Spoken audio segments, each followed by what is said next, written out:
Bismillahirrahmanirrahim. Assalamualaikum warahmatullahi wabarakatuh. Alhamdulillahi ala ihsani wa syukru lahu ala taufiqihi wa amtinani. Asyhadu an la ilaha illallah wahdahu la syarika lahu ta'ziman li sya'ni. Wa asyhadu anna Muhammadan abduhu wa rasuluhu adda ila ridwani. Allahumma salli alaihi wa ala alihi wa ashabihi wa ikhwani. Hadirin hadirat yang dirahmati oleh Allah Subhanahu wa taala, insyaallah pada kesempatan kali ini kita akan membahas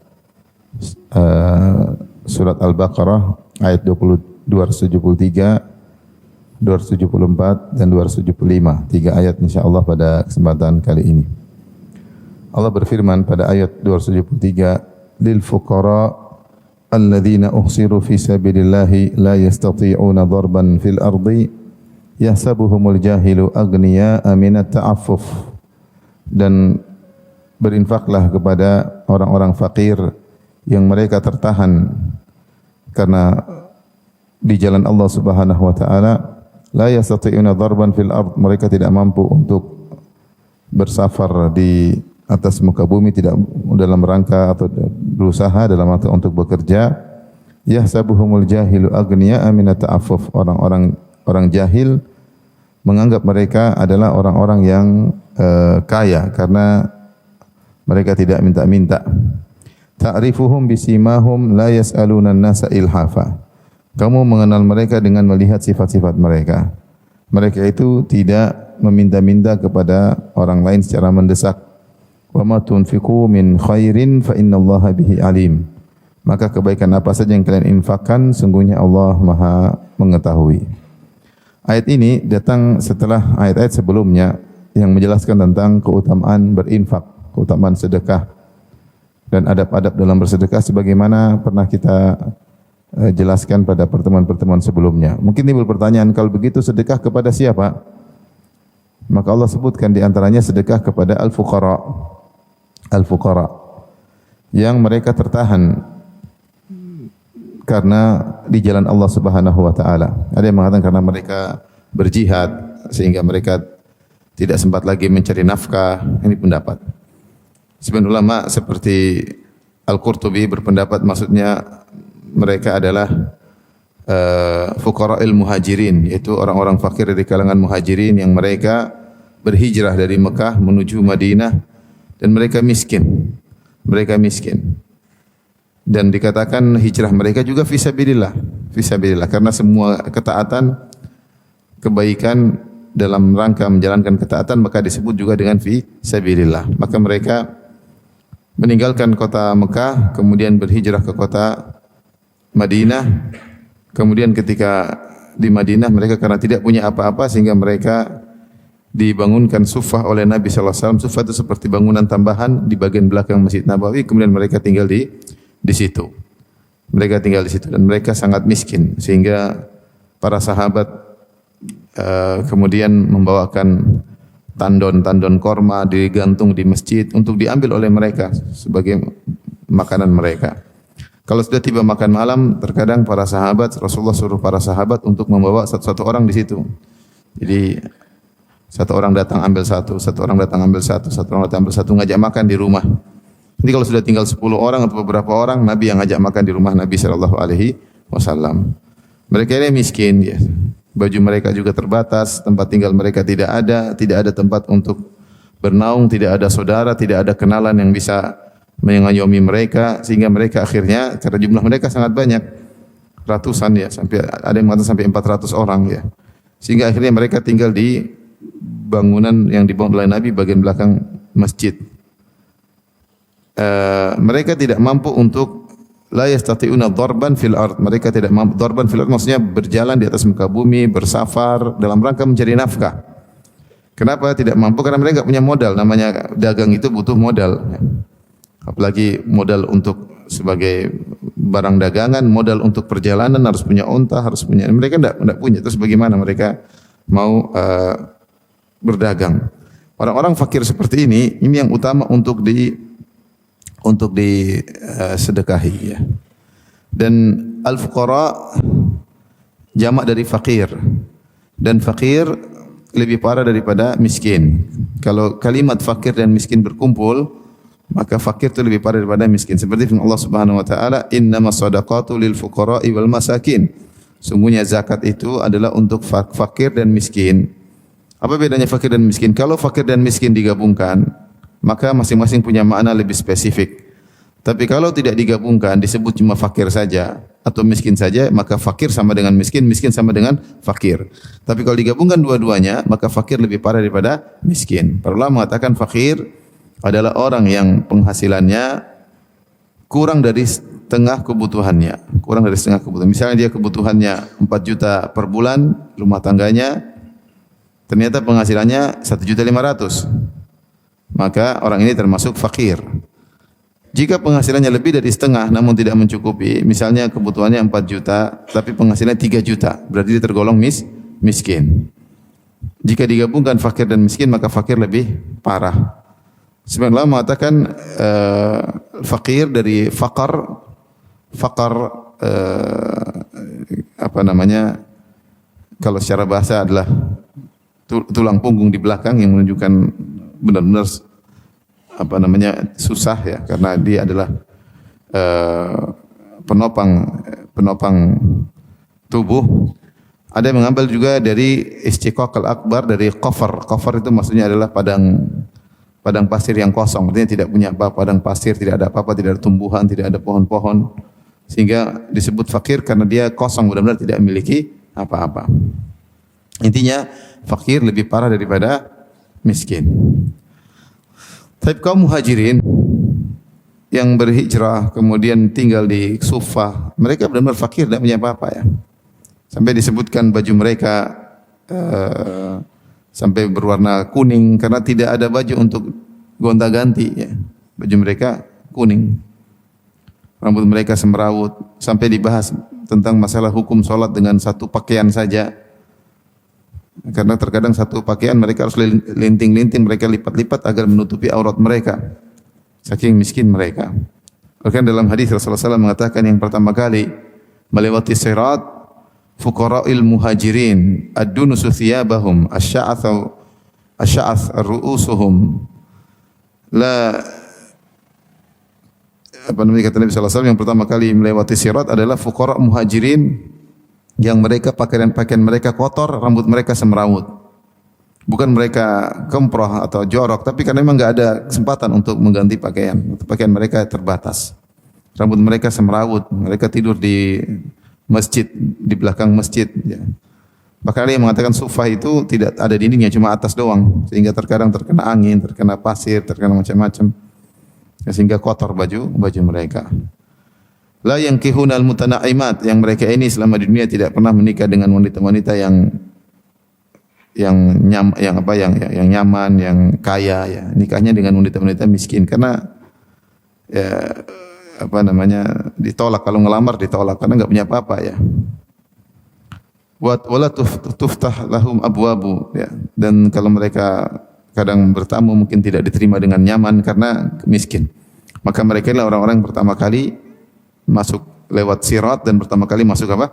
Surga karena miskinnya mereka.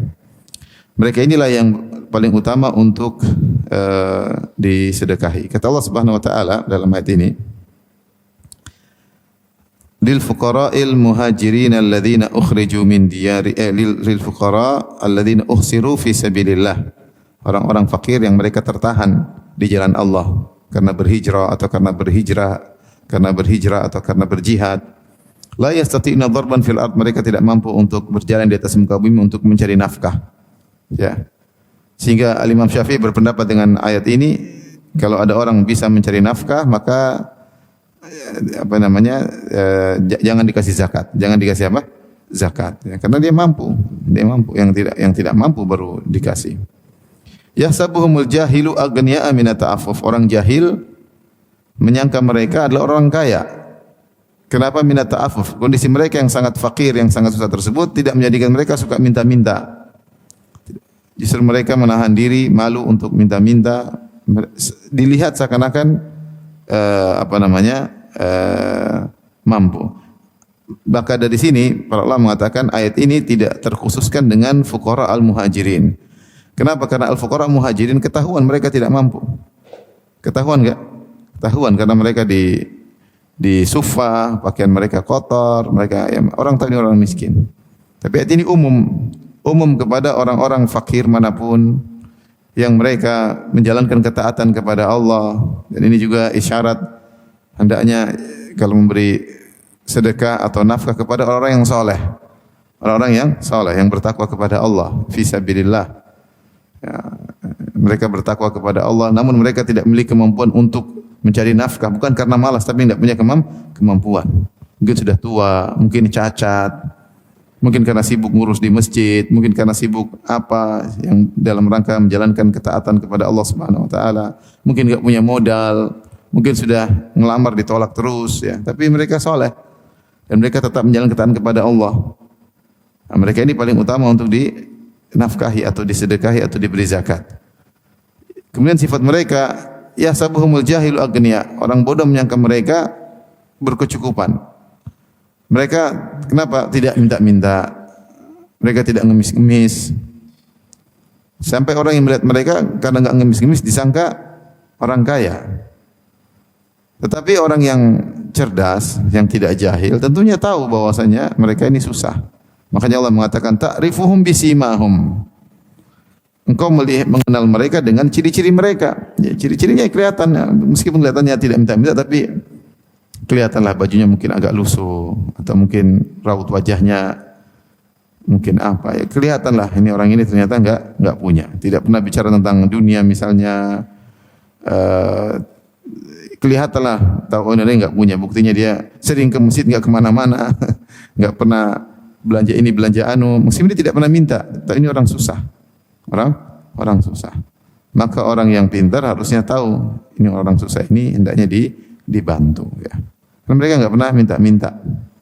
Orang jahil, orang bodoh yang tidak perhatian menyangka mereka orang berkecukupan padahal mereka tidak berkecukupan. Seperti sebagian orang di masa pandemi tetap kerja. Pergi pakai baju rapi, pergi kantor enggak ada gajinya. Enggak ada gajinya. Begitu saja ya. Pergi minta-minta juga enggak. Kegiatan tapi enggak ada gaji. Orang lihat seperti orang berkecukupan padahal kekurangan.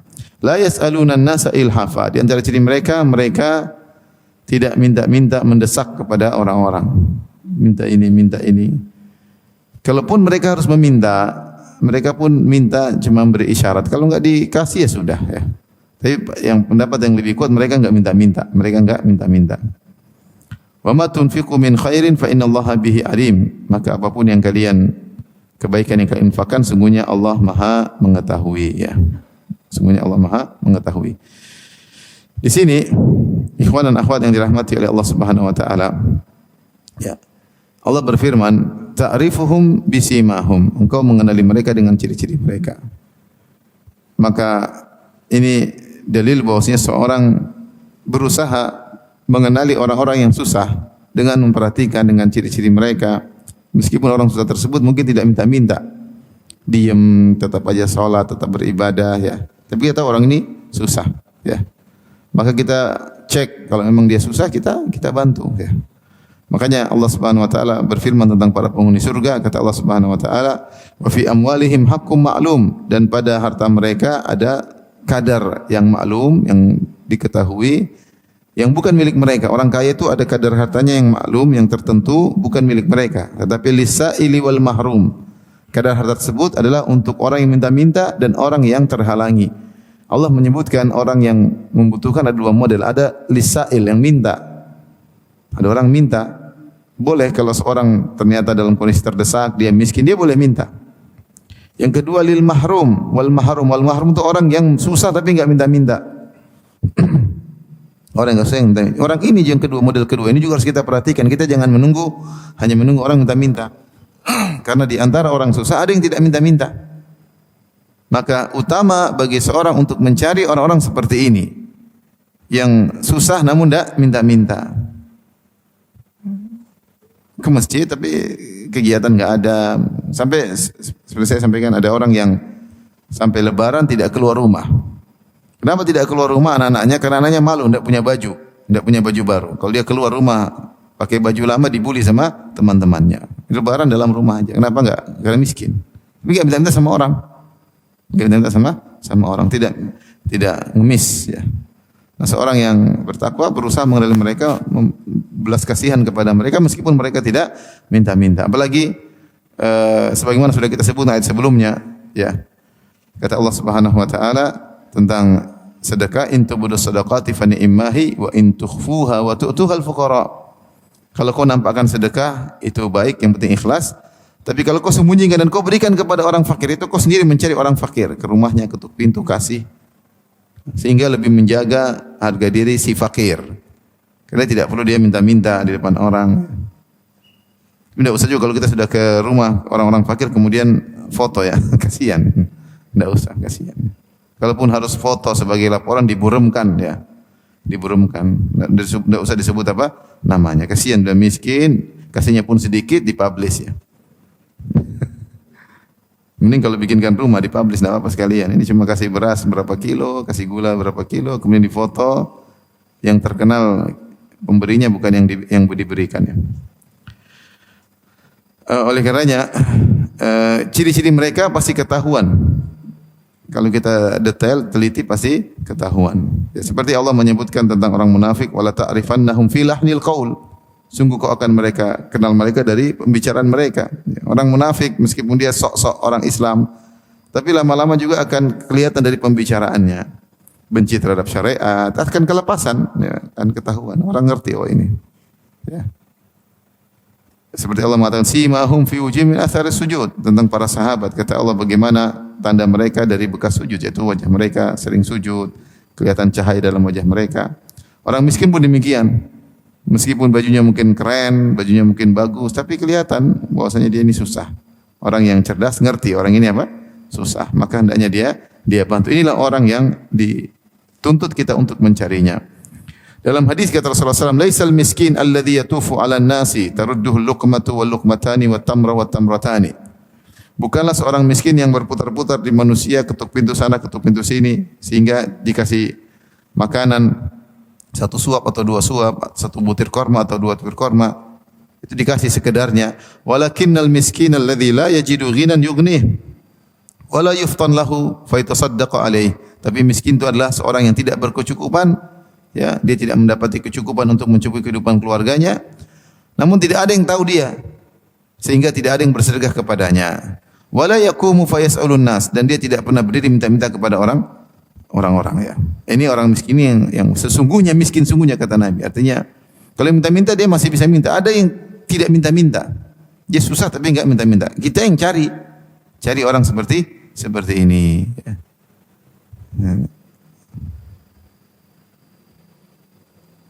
Apalagi kalau sudah kelihatan nangis, wajahnya semerawut, wah ini ya kita harus peka, jangan pura-pura enggak tahu. Harus peka, jangan pura-pura tidak tahu.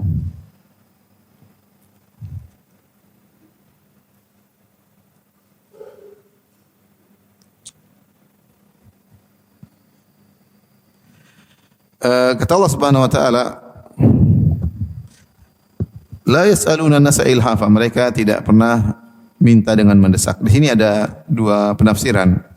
Ada yang mengatakan firman Allah, la yas'aluna an-nasa ilhafa, mereka tidak pernah minta dengan mendesak. Maksudnya mafhum mukhalafahnya berarti mereka minta tapi tidak mendesak. Ini minta cuma minta sekedarnya, tidak mau ya sudah. Tapi mereka minta. Ini pendapat pertama. Pendapat yang kedua yang lebih kuat, maksudnya mereka tidak minta sama sekali. Tidak minta sama sekali. Al-nasa ilhafa itu mereka tidak minta mendesak sebagaimana orang-orang minta. Jadi artinya mereka tidak minta sama sekali. Pendapat pertama mereka minta tapi tidak mendesak. Pendapat kedua mereka tidak minta sama sekali. Pendapat kedua yang lebih kuat, kenapa? Karena kalau mereka minta-minta, orang jahil akan tahu mereka peminta-minta. Karena mereka tidak minta-minta sama sekali sehingga orang yang jahil menyangka mereka itu orang-orang kaya ya. Maka di antara yang dianjurkan oleh Nabi SAW tidak boleh minta-minta. Dalam hadis ketika kalau dikasih silakan ambil ya. Kalau dikasih silakan ambil. Hadiah, ada orang beri hadiah, ada orang kasih. Tapi kalau minta-minta jangan ya. Dalam hadis ketika Ibnu Umar radhiyallahu taala anhu dikasih pemberian oleh Nabi. Kata Ibnu Umar, "A'tihi man afqaru minni ya Rasulullah." Berikan yang lebih miskin dariku. Rasulullah akhirnya kasih yang miskin. Kemudian Rasulullah kasih lagi Kata Ibnu Umar sama, ya Rasulullah berikanlah kepada yang lebih membutuhkan daripada aku. Sampai berapa kali akhirnya Rasulullah tegur, kata Rasulullah, kalau datang kepada engkau harta, kau tidak minta-minta dan tidak ada ketamakan, min ghairi syaraf, israf, tidak ada israf yaitu tamak, cari-cari, maka terima. Maka terima. Boleh kau gunakan, boleh kau sedekahkan. Makna hadis seperti itu. Kalau kau sudah terima, terserah mau kau gunakan, mau kau sedekahkan, terserah.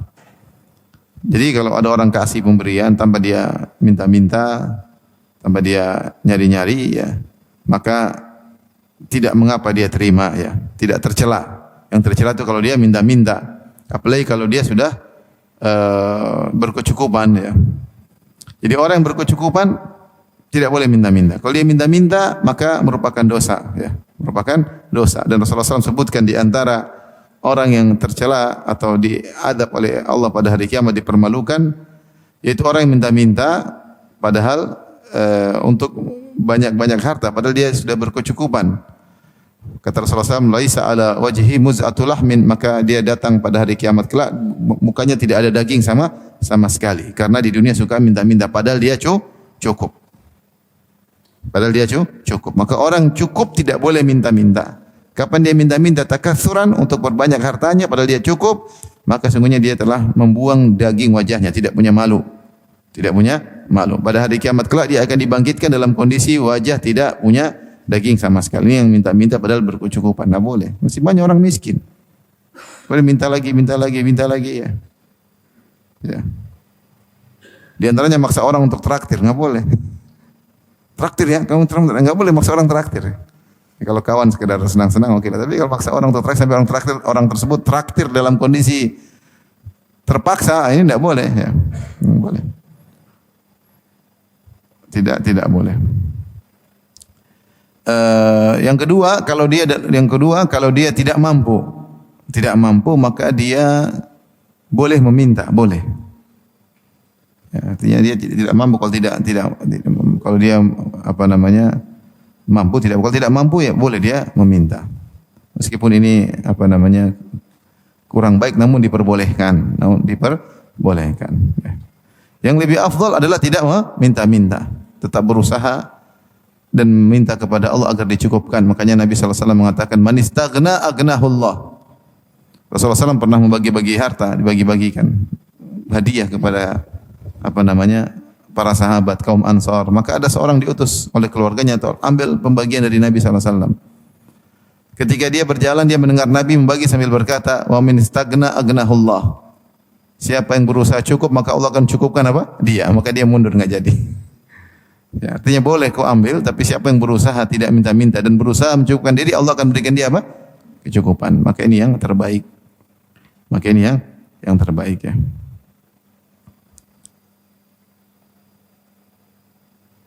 Maka yang disebutkan oleh Allah Subhanahu wa taala yang paling utama untuk kita beri bantuan adalah orang miskin yang taat kepada Allah fisabilillah, tidak mampu dia berusaha dan dia tidak minta. Ini yang paling utama kita cari. Lebih daripada orang yang minta-minta. Orang yang seperti ini terkadang tidak tersampaikan kepadanya sedekah. Inilah miskin yang sesungguhnya yang kata Nabi sallallahu alaihi wasallam. Ya. La yuftanu lahu fa yatasaddaq alaihi. Tidak disadari kalau tidak ada yang ngerti dia miskin sehingga tidak ada yang sedekah kepadanya. Wala yaqumu yas'alun nas, dan dia tidak pernah berdiri minta-minta kepada masyarakat. Ini yang paling utama untuk kita bantu.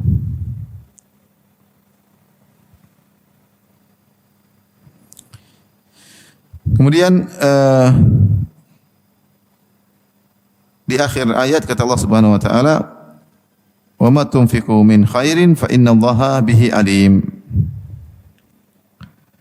Dan apapun kebaikan yang kau berikan, kau sedekahkan, fa innallaha bihi alim, maka sungguhnya Allah Maha mengetahui. Allah Maha mengetahui. Ini isyarat agar kita ikhlas. Sebagaimana pernah saya sampaikan bahwasanya orang ketika bersedekah, yang pertama dihadirkan dalam dirinya Allah tahu apa yang dia sedekahkan. Sehingga ketika dia tahu Allah tahu apa yang dia sedekahkan, maka dia tidak butuh lagi balas budi, dia tidak butuh lagi terima kasih dari orang yang dia bantu, ya. Karena Allah sudah tahu bahwasanya dia bersedekah karena Allah Subhanahu wa taala. Saya sampaikan tadi, adapun kalau seorang dikasih dan dia tidak minta-minta, maka tidak mengapa. Ya. Tadi Ibnu Umar ketika dikasih oleh Nabi sallallahu alaihi wasallam, kemudian dia mengatakan, ya Rasulullah, berikan yang lebih butuh dariku. Ya. Kemudian Rasulullah nasihati, kata Rasulullah sallam, selama kau tidak minta-minta dan tidak tamak, maka tidak mengapa. Saya bacakan hadisnya. Ya. Kemudian saya akan sampaikan perkataan Al-Imam Ahmad rahimahullahu taala.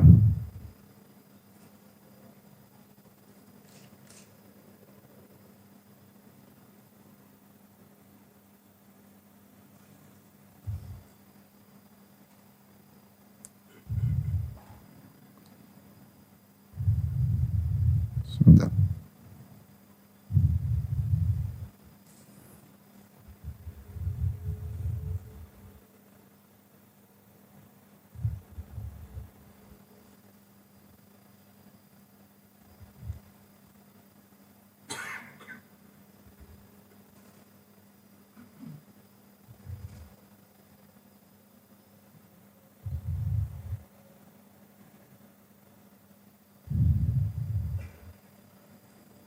Tadi mohon maaf, tadi bukan Ibnu Umar, ya, Umar. Saya bacakan hadisnya.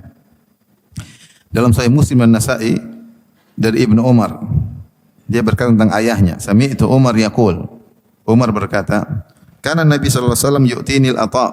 Rasulullah sallallahu berikan aku pemberian. Fa aqulu a'tihi afqara ilaihi minni. Ya Rasulullah, berikanlah kepada orang yang lebih membutuhkan kepadanya daripada aku. Faqala Rasulullah sallallahu alaihi wasallam, hatta a'tani marratan malan, sampai kemudian Rasulullah kasih lagi suatu saat aku jawab yang sama, kata Umar, a'tihi afqara ilaihi minni. Ya Rasulullah, berikanlah kepada yang lebih butuh dariku. Ya. Siapa yang tidak senang dikasih pemberian oleh Nabi, tapi Umar bilang berikan kepada yang lebih butuh. Maka Rasulullah SAW menasihati Umar, kata Rasulullah SAW, khudhu wa ma ja'aka min hadzal mal wa anta ghairu musyrifin wala sa'ilin fakhudhu. Ambillah pemberianku itu. Harta yang datang kepadamu dan engkau tidak berharap, tidak tamak kepadanya dan tanpa meminta-minta, maka ambillah. Wa ma la fala tutbi'hu nafsaka. Adapun yang kau memang minta-minta, kau pingin, maka jangannya. Dalam riwayat yang lain dalam Nasa'i kata Rasulullah, khudhu fatamawalhu aw tasaddaq bihi. Ambillah dan itu jadi hartamu atau untuk kau sedekahkan, terserah. Intinya kalau harta tersebut datang tanpa kau minta-minta, tanpa kau ngarap-ngarapin, ambil.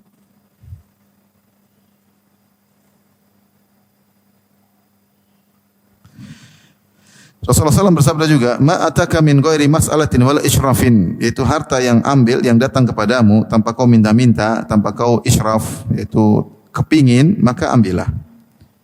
Ya, di sini khilaf tentang mana israf. Apa maknanya harta yang datang kepadamu tanpa kau minta? Kalau tanpa kau minta jelas.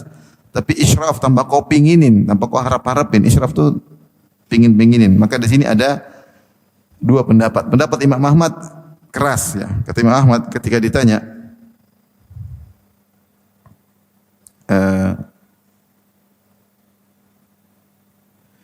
Imam Ahmad ditanya tentang sabda Nabi ini, tentang makna israf. Ayul israf arada, apa yang dimaksud dengan israf, yaitu kepingin.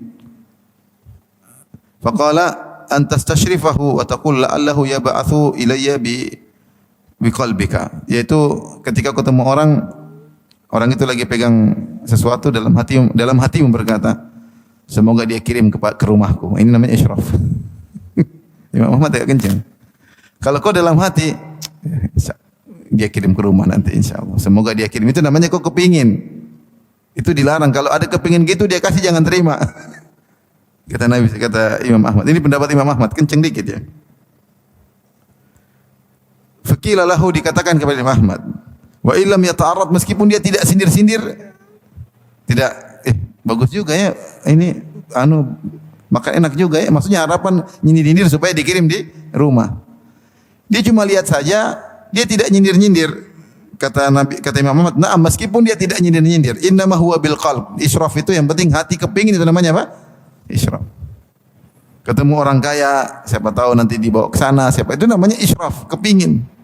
Diajak ke sana, dipingin kasih uang, dikasih pingin, namanya israf. Biar ketemu orang, biar diajak traktir, namanya apa? Israf. Itu urusan hati, meskipun kau tidak omongin, meskipun kau tidak nyindir-nyindir. Qila lahu hadza syadidun. Maka dikatakan ya Imam Ahmad, kalau maksudnya israf itu seperti ini berat. Siapa sih kalau lihat harta tidak ngiler ya dalam hati kan? Pasti kepingin. Kata Imam Ahmad, wa in kana syadidan fa huwa hakadha. Meskipun ini susah, tapi demikianlah.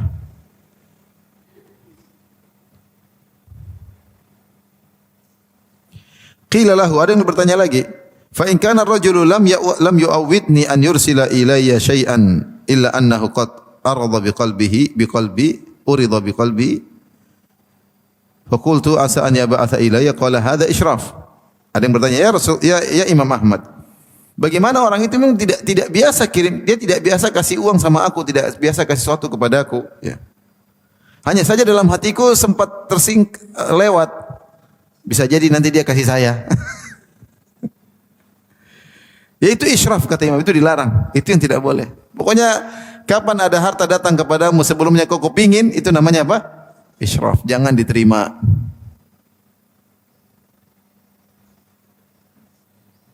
Fa amma idza ja'aka min ghairi an tahtasibahu wa la khatar ala qalbika fa hadzal an laisa fi israf. Adapun jika datang harta tersebut, hadiah tersebut datang kepadamu tanpa kau duga-duga, tanpa terbetik dalam hatimu, maka itu bukan israf.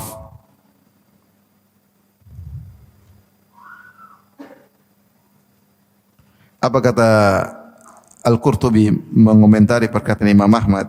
Wa ma qalahu Ahmad fi ta'wil israf tadyiqun wa tasdidun wa huwa indi ba'id. Al-Qurtubi mengkritik Imam Ahmad. Kata Al-Qurtubi, apa yang disebutkan oleh Imam Ahmad tentang makna israf, yaitu kepingin, terbetik dalam hati, itu terlalu berat. Dan itu jauh dari pendapat yang tepat.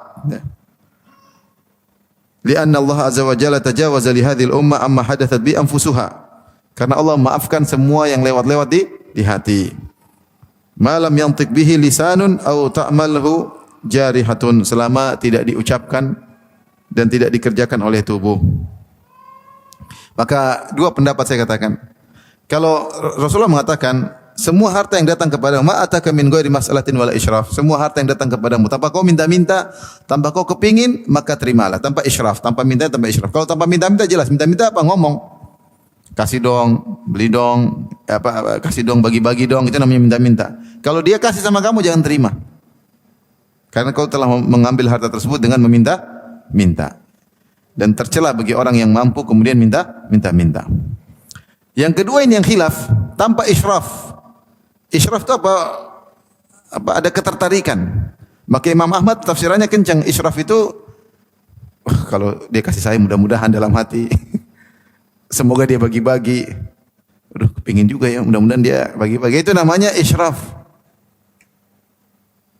Nah, kalau ada seperti ini kemudian dia kasih, jangan terima, enggak. Karena tadi saya sudah tamak sebelumnya, sudah pingin.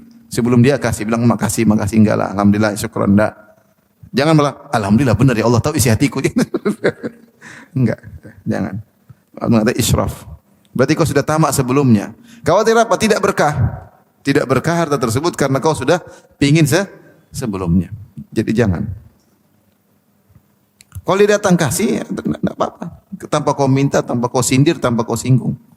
Tapi kalau kau sindir, kebetulan saya lagi butuh itu tuh. Misalnya.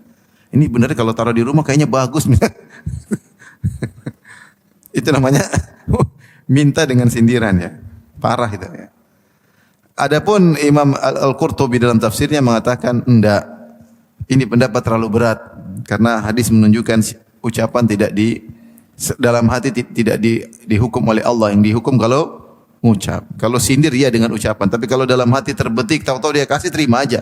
Yang penting kita enggak pernah minta, enggak pernah nyindir. Paham? Lihat orang makan durian, diam aja enggak usah minta. Kepingin jelas kepingin. Kalau Imam Ahmad kita kepingin terus dia kasih enggak boleh ambil.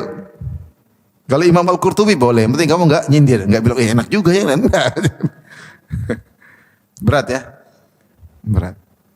Makanya dikatakan Imam Ahmad, ya hadza syadid. Ini berat ya Imam Ahmad. Imam Ahmad in kana syadidan hakadha. Meskipun berat memang begitu aturannya. Subhanallah. Di antara dalil Al-Qurtubi ya tidak setuju dengan pendapat Imam Ahmad beliau mengatakan al-isyraf fil lughah raf'ur ra'si ila al-matmu' indahu wal matmu' fihi wa an yahushal insan wa yata'arrad. Namanya israf itu seorang melihat-lihat, itu namanya israf. Kemudian nyindir-nyindir namanya apa? Israf. Kalau kebutuhan lewat depan dia kepingin, dia palingkan, itu bukan israf. Ini pendapat agak ringan, pendapatnya Al-Qurtubi. Ya karena terkadang kita punya kawan baik, kita lihat kita kepingin dia kasih. Ya, selama kita tidak ngelihat bagus ya, jangan. Kalau kita mulai nyindir itu namanya kita kepingin, kelihatan kali kepinginannya ya. Selama tidak begitu kita diam aja, bahkan kita palingkan hati, enggak lah ngapain gitu-gitu. Terus dia kasih, ambil aja. Yang penting kita tidak ada kepingin. Maka akan berkah pemberian tersebut. Tapi kalau kita nyindir-nyindir, apalagi minta secara terang-terangan, sementara kita mampu, ini tercela banget, tercela. Siapa yang mampu minta-minta, maka daging wajahnya akan lepas pada hari kiamat kelak. Waliyadzubillah. Tapi di akhir ayat kata Allah, "Wa ma tunfiqu min khairin fa innallaha bihi alim." Apapun kebaikan yang kau infakkan maka Allah mengetahui. Kalau kau jalan ke sana cari orang susah, perjalanan menuju orang susah, kau cek rumahnya, kau kasih, enggak ada yang tahu, Allah tahu. Dan ini mengajarkan kita untuk ikhlas kepada Allah Subhanahu wa taala. Ayat berikutnya, ayat 274. Alladzina yunfiquna amwalahum bil-laili wan-nahari sirran wa alaniyah. Orang-orang yang menginfakkan harta mereka di malam hari, di siang hari. Sirran wa alaniyah, sembunyi-sembunyi ataupun terang-terangan. Falahum ajruhum inda rabbihim, maka bagi mereka pahala mereka di sisi Rabb mereka. Wala khaufun alaihim wala hum yahzanun, dan tidak ada ketakutan kepada mereka, kekhawatiran, dan tidak ada kesedihan bagi mereka.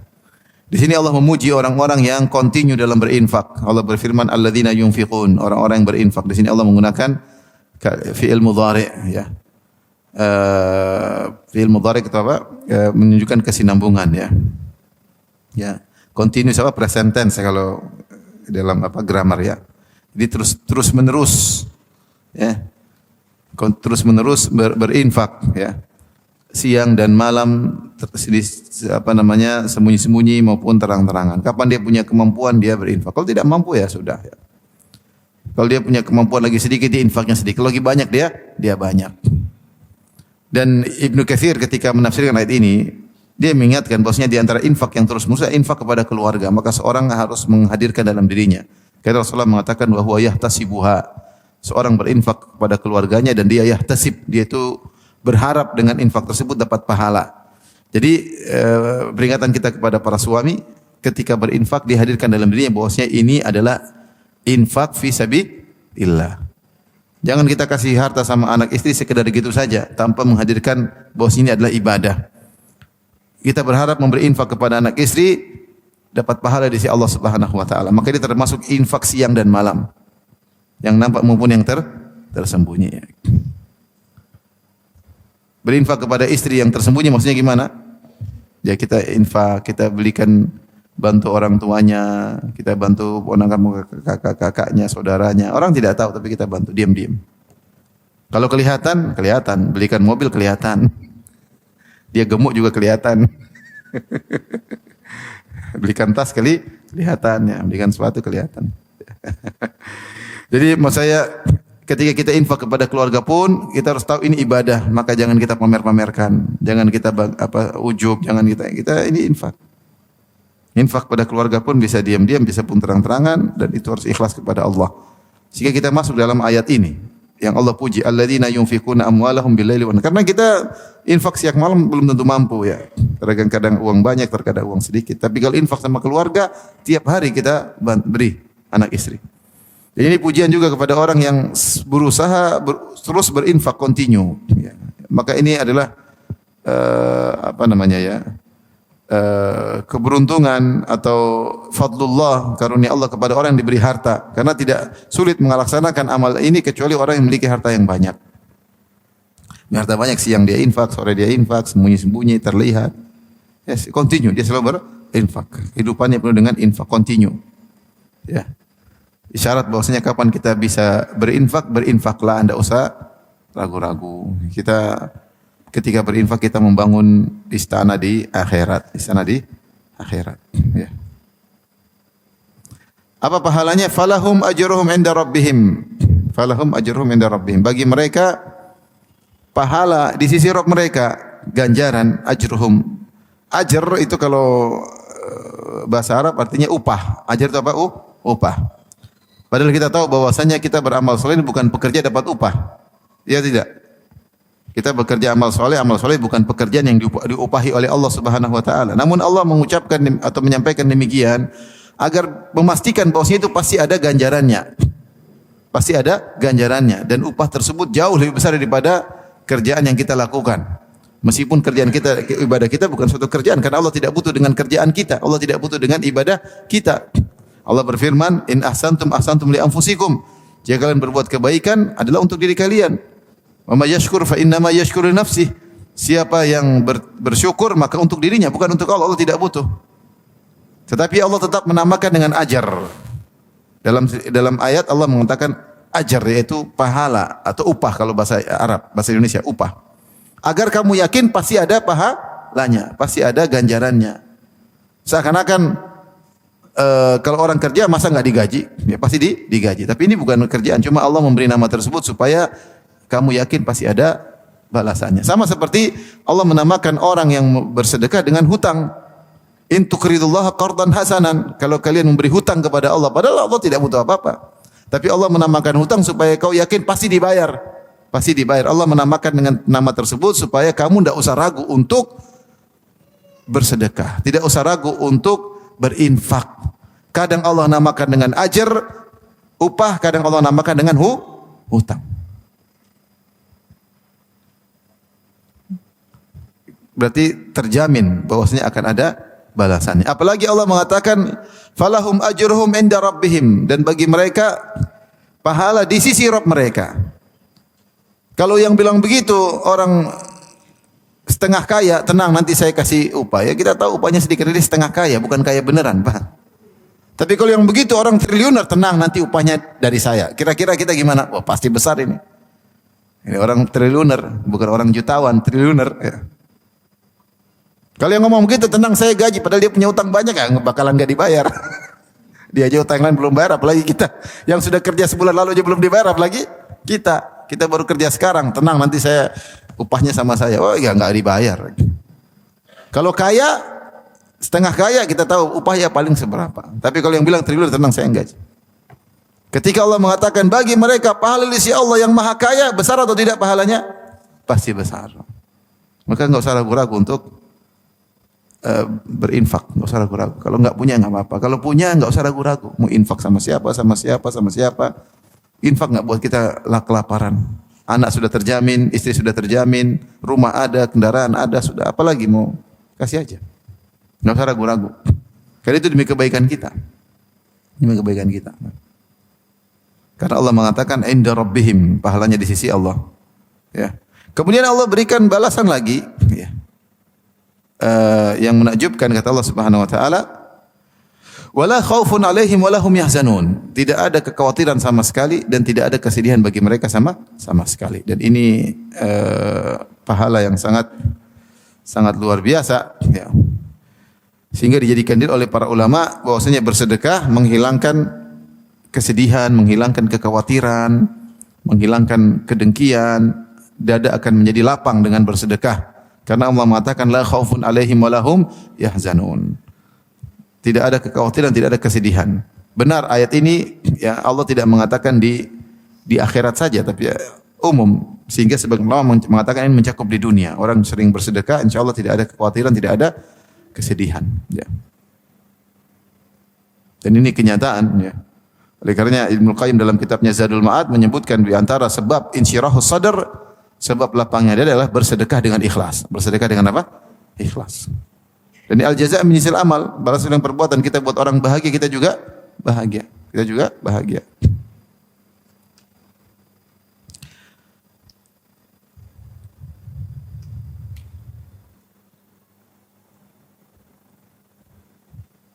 Baik, kita lanjutkan ayat yang terakhir. Allah berfirman, jadi setelah Allah menyebutkan tentang sedekah, pada ayat sebelumnya kita bahas sedekah semua. Ada adab sedekah, enggak boleh riya, enggak boleh mal, enggak boleh adha, ya. Terus siapa yang disedekahin Allah sebutin, ya. Terus jenis jenis yang disedekah ini kayak bagaimana, tidak boleh harta yang kita pun tidak suka, harus harta yang wajar untuk dikasih, bukan yang harta kalau kita dikasih pun kita buang. Wala tayammumul khabitha. Jadi Allah sebut ada sedekah, ayat sebelumnya sudah kita lewati dalam beberapa pertemuan. Yang terakhir tadi tentang siapa yang disedekahkan.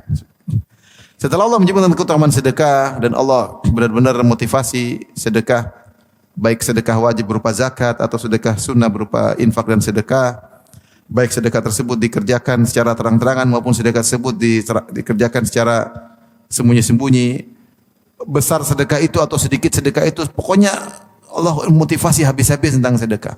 Bagaimana ganjaran di akhirat, bagaimana pahala, bagaimana kenyamanan hati. Setelah itu Allah sebut yang berlawanan dengan sedekah itu riba. Di antara metode Al-Quran. Setelah menyebut tentang amalan yang indah, Allah sebut amalan yang sangat buruk. Yaitu apa? Riba. Karena muamalah seorang dengan orang lain, jual beli ada dua. Kalau jual beli al-bai', memang tujuannya mengambil untung. Mengambil apa? Untung. Jual beli dengan wajar, kita jual beli secara mencari rezeki. Orang yang beli juga dapat untung karena dia menemukan barang yang dia butuhkan. Kita yang menjual juga dapat keuntungan karena ada margin di situ. Enggak ada masalah. Dan itu dengan begitu kehidupan berjalan. Muamalah yang kedua utang piutang. Utang piutang itu tujuannya untuk membantu. Orang lagi susah kita bantu. Dan itu pahalanya besar. Karena begitu agungnya pahala besar membantu orang lain, makanya Allah sebutkan sedekah. Sedekah itu bantu orang lain kan? Sedekah infak itu bantu orang lain. Apalagi orang tersebut lagi susah. Maka orang yang memberikan bantuan berupa utang kepada orang lain, dia tidak boleh ambil untung sama sekali. Dia telah mencoreng kemurnian ibadah membantu orang lain. Harusnya orang yang dibantu malah diambil untung darinya. Kalau jual beli enggak ada masalah. Maka muamalah utang piutang tujuannya adalah untuk membantu orang yang kesusahan. Dan pahalanya besar. Makanya Rasulullah SAW mengatakan as-salaf yajri majra syatri sadaqah, memberi utangan kepada orang lain seperti setengah pahala. Meskipun dia bayar utang lunas. Kita kasih pinjam uang 1 juta sama orang lain. Dia bayar 500 ribu, dia bayar 1 juta seperti kita infak dia 500 ribu. Kenapa kita bantu dia di saat dia membutuhkan? Itu punya nilai plus. Seperti kita sedekah setengahnya, padahal uangnya kembali. Apalagi kalau uangnya enggak kembali. Kemudian kita infakkan.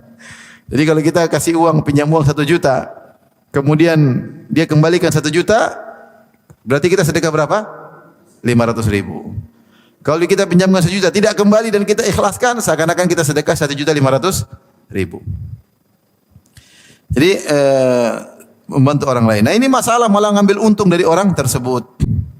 Makanya kenapa Allah benar-benar memerangi riba? Ya.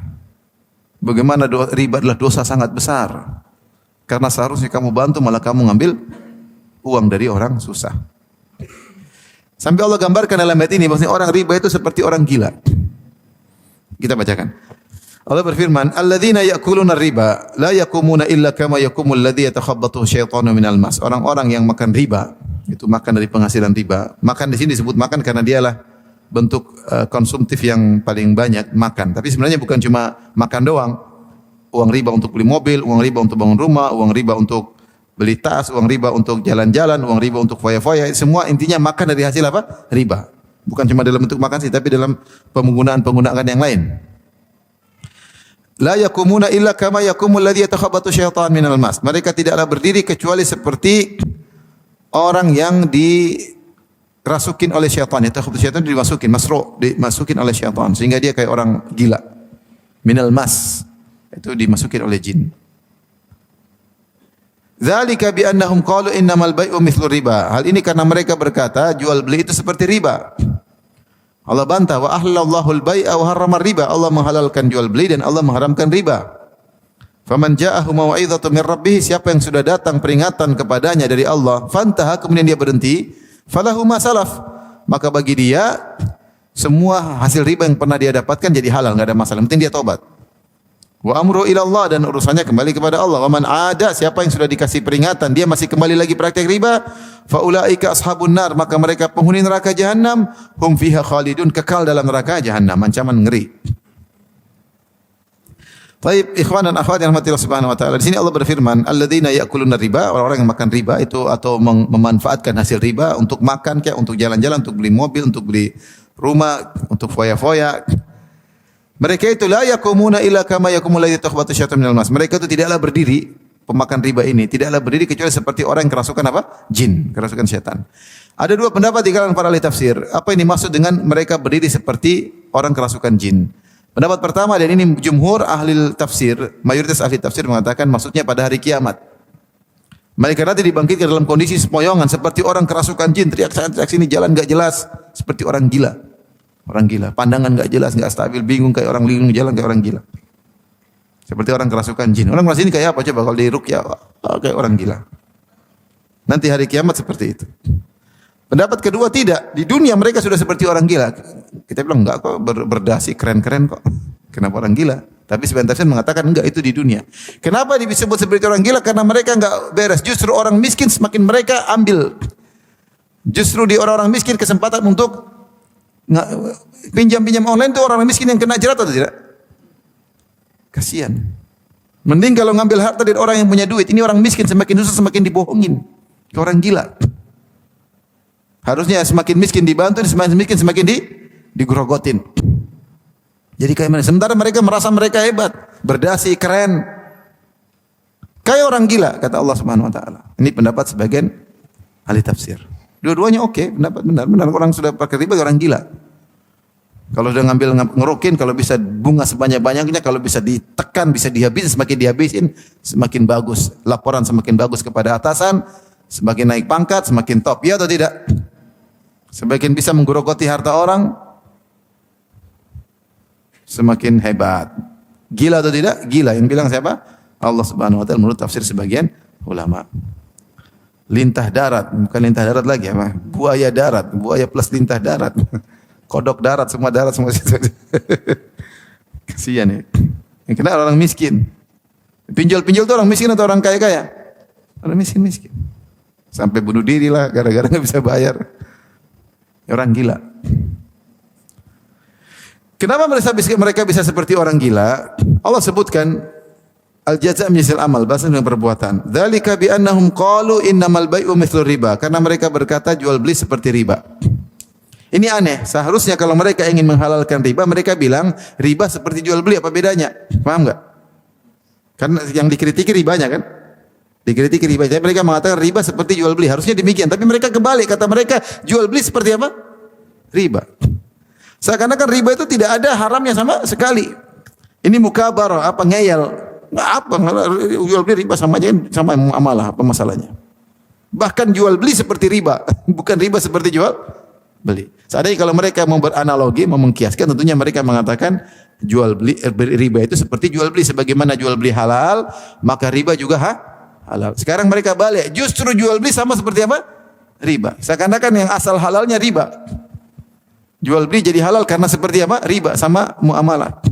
Ini namanya mukabarah, ngeyel. Yang ngucapin sepertinya orang gila. Yang ngucapin seperti ini justru mengkiaskan jual beli kepada riba, itu hanya orang gila. Yang padahal jelas. Semua orang juga tahu, wa halallahu al-bai'a wa harrama riba. Allah menghalalkan jual beli, mengharamkan riba. Karena mereka nekat mereka nekat menyamakan dua hal yang berbeda. Dan tidaklah nekat menyamakan dua hal yang berbeda kecuali orang gila. Maka mereka dihukum seperti orang gila. Merah sama putih sama, enggak ada bedanya. Sama-sama warna. Iya, tapi kan ini merah dan putih enggak sama saja. Ya sama aja. Gila kamu bilang warna hitam sama putih sama saja. Itu orang gila. Seakan-akan mereka bilang gitu. Merah hitam sama putih enggak ada bedanya. Hitam putih sama-sama warna. Iya, tapi kan ini hitam, ini apa? Putih. Kata mereka enggak sama saja. Ini namanya ngeyel. Tidak ada yang menyamakan warna hitam dan putih kecuali orang gila. Maka hukumannya mereka seperti orang gila. Waliyadzubillah. Ngeri dosa riba ini. Di alam barzah disiksa, di dunia hilang keberkahannya, di akhirat kayak orang gila, semakin sadis, menggerogoti orang miskin. Kemudian Allah memberi seperti pengampunan. Kata Allah, "Faman ja'ahu mau'izatun min rabbih." Siapa yang telah datang peringatan kepadanya, nasihat, mau'izah, nasihat. Fantah, kemudian dia berhenti, falahu masalah, maka bagi dia apa yang telah lalu. Kalau dia sudah praktek riba, rentenir selama 20 tahun, kemudian dia baru sadar, maka seluruh yang pernah dia ambil diampuni oleh Allah, enggak ada masalah. diampuni oleh Allah Subhanahu wa taala. Keuntungan-keuntungan ribawi sudah diampuni oleh Allah Subhanahu wa taala. Tapi dia harus berhenti dan bertobat. Seorang kerja misalnya di bank konvensional, kemudian dia baru sadar 20 tahun kemudian, apakah hasilnya selama ini harus diendak? Tidak apa-apa. Tidak apa-apa. Dimaafkan dengan syarat dia bertaubat. Jadi uang haram ada dua model. Uang haram ada yang diambil dengan ketidakridhaan orang yang dizalimi, seperti mencuri, merampok. Itu kan kita seorang si A ngambil ngerampok si B, berarti kan tanpa diridhoi kan? Mencuri, nipu, culas dan semuanya, ini namanya seperti itu. Ini kalaupun sudah tobat harus kembalikan. Ini kalau tobat pun harus dikembalikan karena ini uang diambil tanpa keridhaan pihak kedua, paham? Tapi ada uang haram yang diambil karena keridhaan pihak kedua. Banyak contohnya, seperti zina. Zina haram atau tidak? Si perempuan laki-laki kasih duit zina. Selesai, bukan berarti kalau dia tobat uangnya kembalikan, enggak perlu. Contoh lagi acara dangdutan, konser dangdutan. Yang nonton dangdut bayar enggak? Bayar pada perkara halal atau perkara haram? Haram kan? Haram, dangdutan haram, konser dangdut perempuan gitu semua. Uangnya diambil. Kalau dia tobat enggak perlu kembalikan. Judi juga sama-sama ridho main. Kalah kalau dia tobat enggak perlu dikembalikan. Di antaranya riba karena sama-sama sepakat. Karena kalau gini nanti tambah lagi. Ya. Orang-orang seperti ini kalau tobat uang tidak perlu dikembalikan. Paham? Tapi kalau uang yang diambil dengan pihak kedua tidak ridho seperti mencuri, menjamret, nipu dan yang lainnya, korupsi dan harus dikembalikan karena tidak diridhai. Maka kata Allah, "Faman jaa'a mau'izatun min rabbih fantaha," siapa yang datang peringatan dan dia sadar, maka berhenti, falahu masalah, bagi dia apa yang telah lalu diampuni. Wa amru ila Allah, urusannya kembali kepada Allah.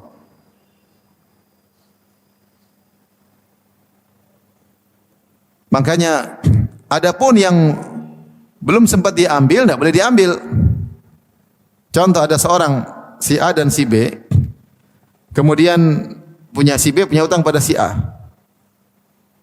Kemudian ternyata masih ada tunggakan riba 10 juta. Kemudian dia sadar.